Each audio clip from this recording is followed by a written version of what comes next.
con l'accensione oggi pomeriggio dell'albero di Natale parte il venerdì di inaugurazione del Natale a Mantova. È un venerdì speciale, un venerdì che è stato organizzato insieme all'associazione di categoria e commercianti, in quanto non c'è solo l'accensione dell'albero di Natale, ci saranno i negozi aperti fino alle 22 di sera, alle 17:30 l'accensione delle luminarie e poi musica e tanti eventi anche dei singoli operatori, dei singoli commercianti. Quindi prendevi via un Natale che ci aspettiamo ricco di eventi e soprattutto di tanta gente. L'abbiamo già visto il weekend scorso, in cui non c'erano ancora le luminarie ma c'erano già i mercatini del centro. Abbiamo visto la città affollata sia sabato che domenica. Noi ci auguriamo che siano non solo tutti i weekend ma anche durante la settimana ci sia un Natale che porti in città gente e renda la nostra Mantova sempre più viva.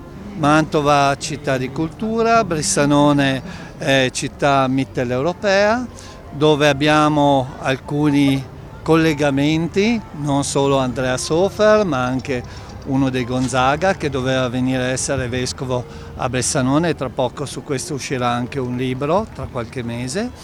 E poi niente, nel frattempo stiamo sviluppando dei progetti. Oggi sono qui proprio con i dirigenti di alcune scuole perché vogliamo sviluppare anche non solo a livello istituzionale questa amicizia, ma anche in modo più concreto con i nostri ragazzi e con la nostra cittadinanza.